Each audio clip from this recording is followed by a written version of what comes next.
sized log split for this guy. And then he sent us to Yakutat to the logging camp up there. And there's our worldly belongings piled on the runway. And he came out, he picked up and he brought a big sack. He said, I'm sending up some dynamite with you. They need it for topping spore trees. And he said it's kind of old and cranky, so don't bang it around too much. And then he left. And the plane came in and we got on. Arnie happened to sit next to the window. And he's watching them load our stuff. And they come to the dynamite. The guy threw it out of the pickup at a guy standing at the door of the plane. He didn't know what was in it, but Arnie knew. And it was when he saw that throw, he was visibly upset. And the stewardesses are trained to watch for this. And she thought there was something unusual about this one passenger, the one with his head under the seat cushion. So she went and asked him, and he told her about the dynamite. They kicked us off the plane and the dynamite, the whole bit.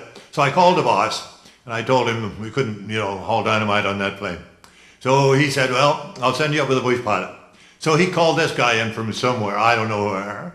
Anyway, the guy came in, and the pilot was in filing a flight plan.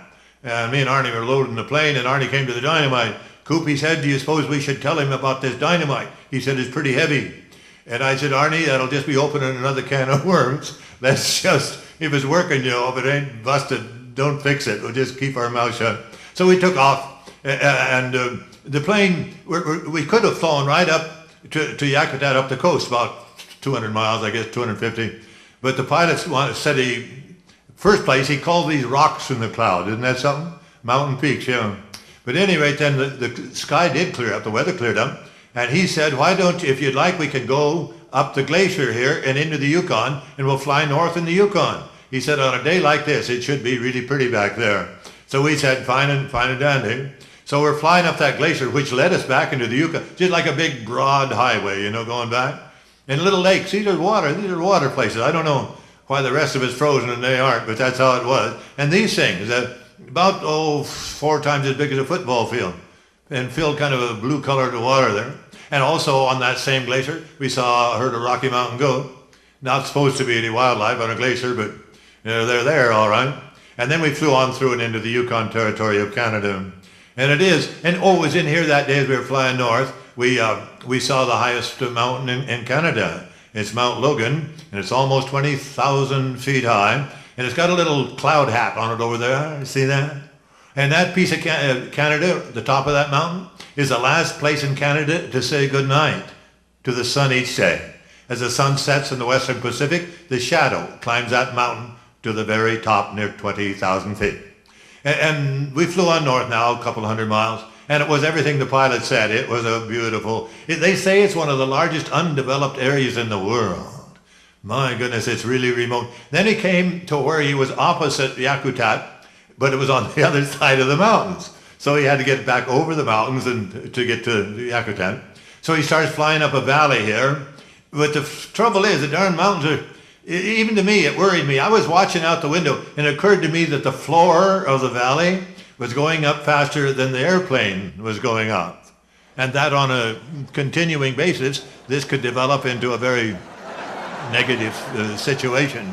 But I didn't say nothing, of course, because he's a pilot and we flew. The trouble is, the farther you go, the narrower it gets. Then if you can't get over, the tougher it is to get turned around. And finally he saw he couldn't get over, so he turned around. So help me, I could have reached out the window and grabbed a handful of snow. And he went zooming back down the canyon.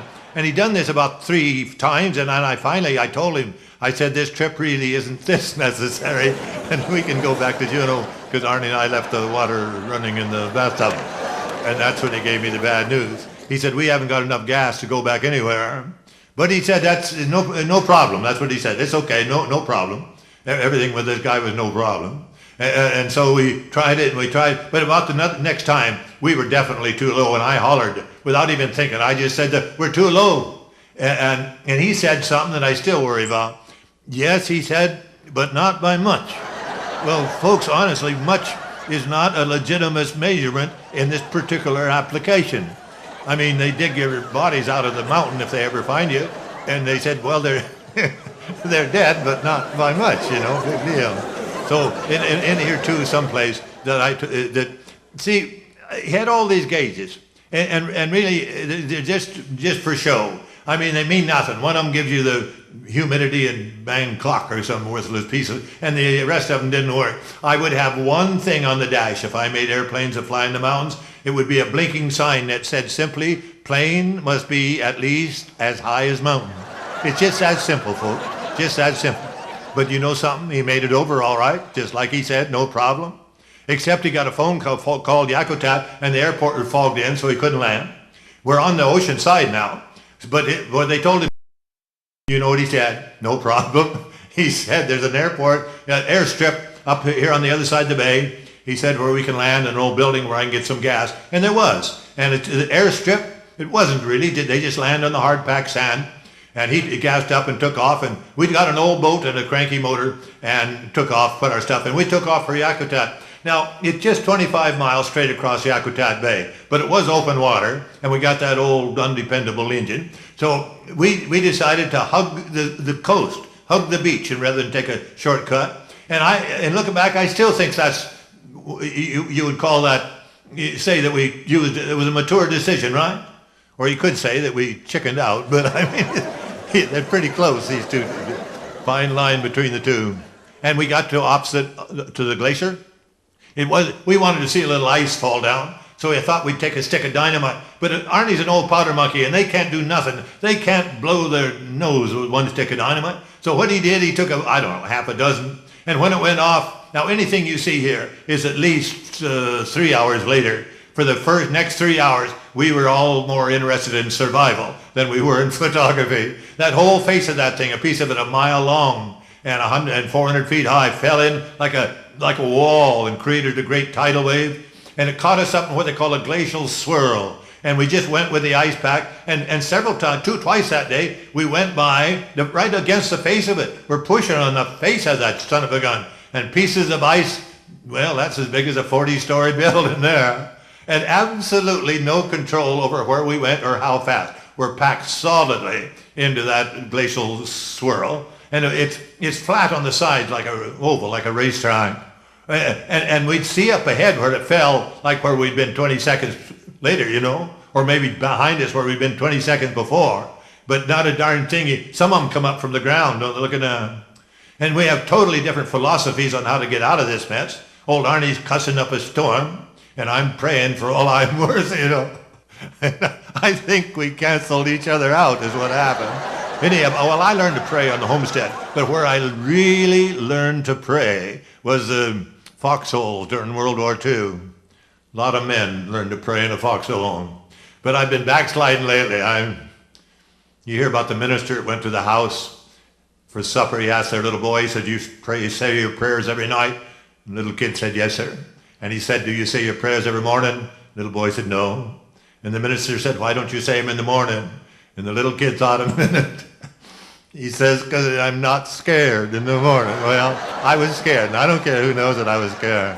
And this went on hour after hour. And that big hunk there, when that sucker came down, you know what Arnie told me, put on your hard hat, Goofy. But it did. And finally, though, it started quieting down about 8 o'clock that night, I guess it was. And very shortly after that, we worked our way over. We were on a reef that connected us to the mainland, all right, but it was slack low tide when we got there, and it was about a 50-foot cliff to get up off the reef. So, and that's where our problem was, because the tide would, bury this, we knew that. And finally I found a niche that I thought I could get up, and I went up a ways all right, but I guess I came to a place of just nothing to grab, and I hollered back to Arnie. Arnie, I said, "There's no use, I can't go any higher." And Arnie came up with one of the great motivational speeches of our era. Coop, he said, "The tide is coming in." So man, that was the motivation I needed. I went up that sucker like a squirrel. And then we wasted some time trying to boil eggs in these hard hat, which these are turn eggs. They taste terrible boiled and worse when they're raw. And then we conked out. We were so tired, and it was a warm summer night. We just folded over in that rock and went to sleep. Woke up early in the morning, foggy morning. We heard a motor, and we looked over. There were 2 outboard boats down there with Tlingit Indians up there hunting seal, a hair seal. And so we ran, flagged them down. See, we were off on the mainland, but there was a glacier either side of us. I had not the foggiest how we ever got off that place. And these guys only come up here twice a year. How about that, to the head of the bay? Yeah. But they picked us up and they gave us some food, and we were hungry. Arnie got so sick of eating those tern eggs, he got mad at the terns for laying them. He never got over it. He throws rocks at them yet today. He says he says he'll never leave a tern on the stone. After they shoot a seal, it has to be in the open water so they can get to it within 60 seconds or it sinks. So these seals back in the ice are safe. They don't bother them. But if one's out swimming in the open where they can get right up to it, well, that's the ones they shoot. And they use the meat, of course, which they eat and dry and smoke, and they make clothes out of the hide. Not the fur seal, folks, hair seal, but a very warm hide. And they took us to their village of Yakutat, an old village, hundreds of years it was here before the Russians even came, of the heartland of the Tlingit Indian tribe. That's Mount St. Elias. And I guess I didn't tell you, but the day they discovered, when they first saw Alaska way back in those years, happened to be that this patron saint of that day was St. Elias. So they named this mountain St. Elias in his honor. It's 18,008 feet high, and the mountain range is the St. Elias Range that you see there. And I worked in this camp 5 years, and most of the time I stayed in the camp, the bunkhouses and stuff, with everybody. But one winter I stayed on all winter just to see what life was like in a remote village. And by that time I was renting a cabin. The cabin was high enough above the village I could look over the top of the village at the mountains in the evening too. But then I kept the road plowed because I stayed in camp. I was working. Somebody has to keep the buildings all shoveled, and there's quite a few of them. And people say to me, well, what did you do all winter? Just sit there? Well, sit there, my foot, all those buildings. I was busier than a centipede with loose socks. I was shoveling snow. But I did get to know the people in Yakutat, and they began to kind of accept me. They really did. And this was great because they live a life not too unchanged from what is, way back. I mean, they catch ooligan. These little fish are called ooligan. And they come up the freshwater streams from the sea. They live in the ocean. But they come back to their spawning ground, much like the salmon, to spawn about the middle of March. And they catch them pretty much as their ancestors may have caught them. Some sort of a sack on the end of a stick. And they eat them, they dry them, they smoke them. And also, they're very oily fish. And they render the oil out of them, put it in a can with a wick, and use that to light their hunting cabins. And for that reason, they sometimes call these fish candlefish.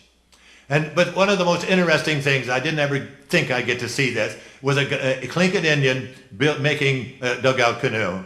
And this is how they did. And he is the last of the Legion, and this turned out to be the last one he ever made, too. But his father and his grandfather way back, a very honored trade in the Tlingit dynasty, because they had to have boats. That was their way of life, the rivers and the ocean. And this is how they got them. He only had 2 tools, same tools his grandfather used. And he could, had more modern tools, but he likes these. He's comfortable with them.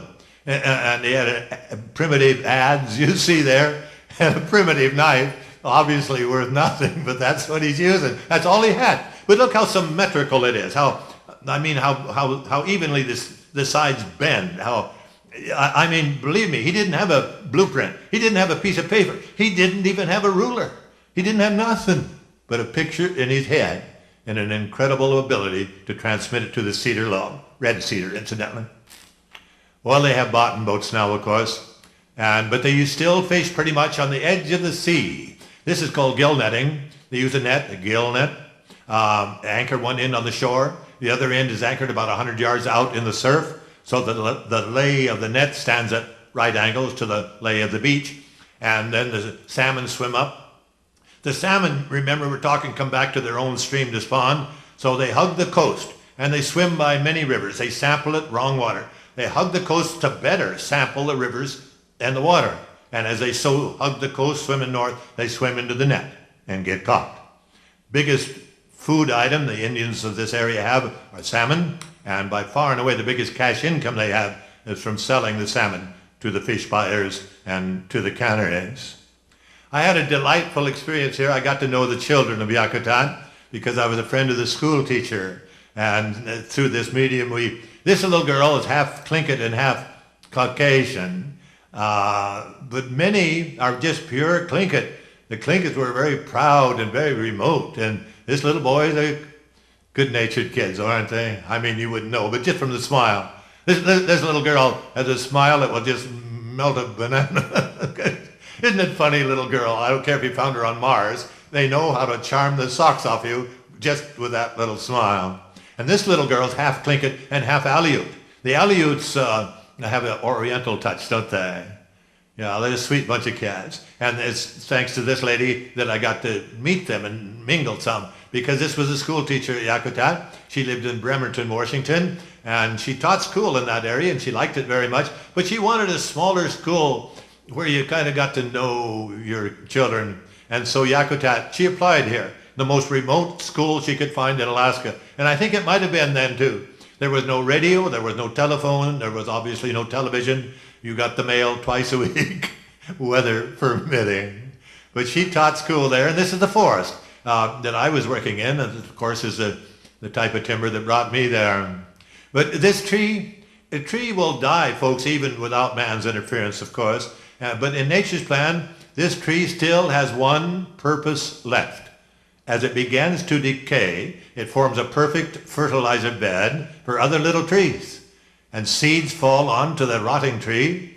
And these trees you see in the long straight rows are trees that are growing on that tree. And that tree on the ground now, they call a nurse tree.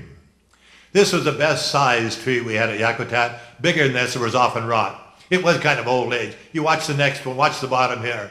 You see it's dark, well that's rot. And we thump them, we know it's rot, but we got to fall them anyway. That's the Forest Service contract. They're trying to get rid of that old growth that's rotten, let the sun in on the forest floor, start a new forest.